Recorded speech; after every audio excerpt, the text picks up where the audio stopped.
Virtual RC Racing, the inside story. Episode 2, Setting Up a Development Team for Virtual RC V3. My name is Peter Barefoots. After having promoted our Virtual RC Gameport adapter together with version 1 and 2 of the Virtual RC Racing game, I thought it was time to step it up to the next level. I started laying out my plans to Lothar, and he seemed receptive to the idea of making a more realistic and serious RC car simulation. Lothar had created versions 1 and 2 of Virtual RC Racing all by himself. For VRC V3, it was clear from the outset that my ambitions with this latest version were a lot higher and would need a bigger team to develop it. In my plans, I envisaged very detailed RC cars and tracks, and a sophisticated physics engine to make the cars behave as realistic as possible. And of course, I wanted the new platform to be able to organize races for the members and post the results on a website. Those were the ideas for VRC V3, but it was clear that we would need a lot of additional expertise in each of these fields. Game architecture, 3D engine, and graphical user interface. Lothar had already done his own game and had some expertise to develop a proper game architecture, 3D engine, and graphical user interface to enable all my ideas. The newly developed third generation of our 3D engine featured, among other things, real-time shadows and lighting, smoke, and support for 3D models with a high polygon count.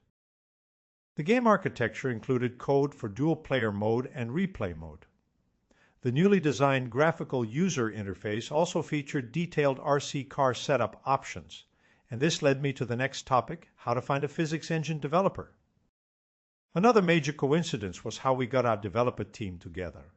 Lothar had asked his father, who was a physics professor in Heidelberg, to keep an eye out for suitable candidates. Coincidentally, Lothar's father was contacted by email by a young guy from Minneapolis in the United States who had some questions for him about physics as he was developing a physics engine for a real car sim. His name was Todd Wasson. Lothar got in touch with Todd and asked him if he was interested to work on this new virtual RC simulator project.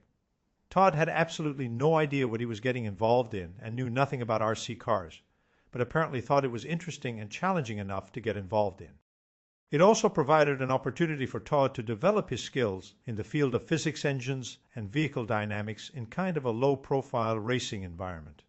If I remember well, Todd had thus far released a drag racing performance analysis tool in which one could play with clutch settings and tires. Apparently it had raised some interest with amateur drag racing enthusiasts. So that was the second job filled, but no idea what I could expect. And we also need a 3D graphics developer.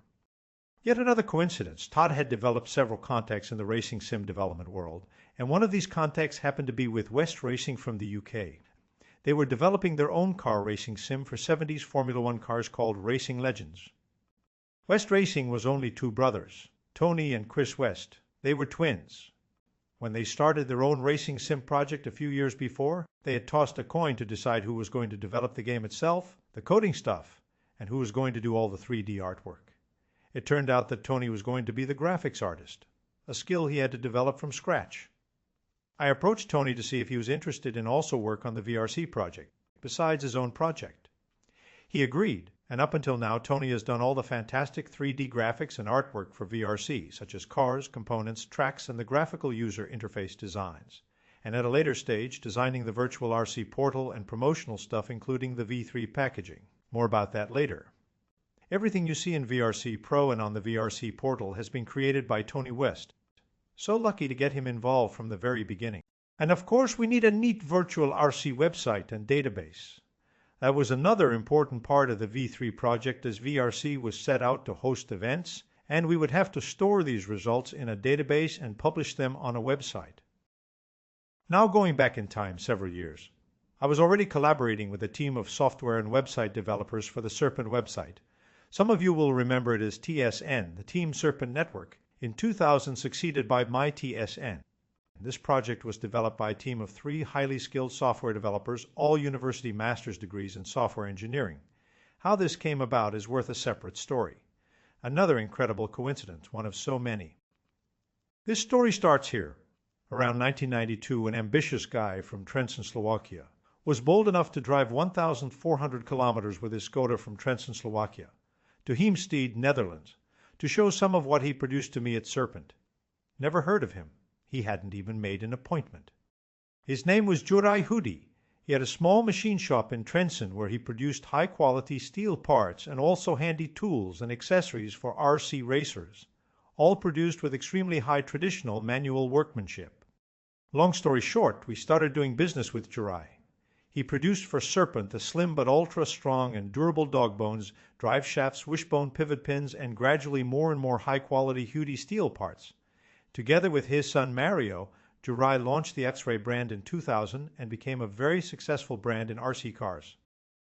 Mid-90s, the World Wide Web, or WWW, was gaining more and more ground, and it became obvious to me at a very early stage that the Internet had great potential to communicate with our worldwide network of Serpent distributors, and very importantly, with the hobbyists and racers who were using our Serpent cars and products. It is now hard to imagine how primitive communications were back then in the 90s, no internet, email, or websites.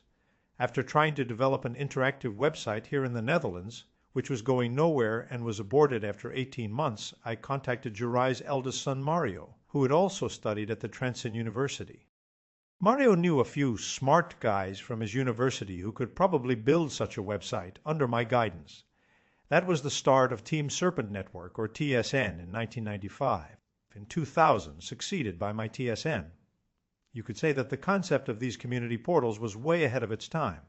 They were what Facebook is today for RC racers. TSN members, but also RC organizations, and even other manufacturers like Hudi and X-Ray, could easily publish news, publish product information, and communicate with RC racers from around the world. To be honest, I am immensely proud of what we achieved with the Team Serpent networks. Serpent was light years ahead of all other RC manufacturers and distributors at that time. The TSN development team was headed by Marek Straka as hardware internet specialist. Tomasz Chabano was the database specialist. Lubo Novak was the website developer, and Marek Simon was involved with the website and game platform security. After having worked with them on TSN and my TSN for 6 years, I was confident that they would be able to function as the website and database team for VRC version 3. None of them had any idea about what RC racing was all about, but at this stage that was not important yet. My job was to write and detail the conceptual design of Virtual RC version 3, coordinate the whole project, and last but not least, provide the required funding. I wasn't at all sure that I could pull this off, not having a clue what I was getting myself into. The Virtual RC Racing V3 Adventure. That story is next. Make sure to subscribe to the Inside Story playlist on YouTube so you don't miss an episode of this compelling story. Thank you for watching.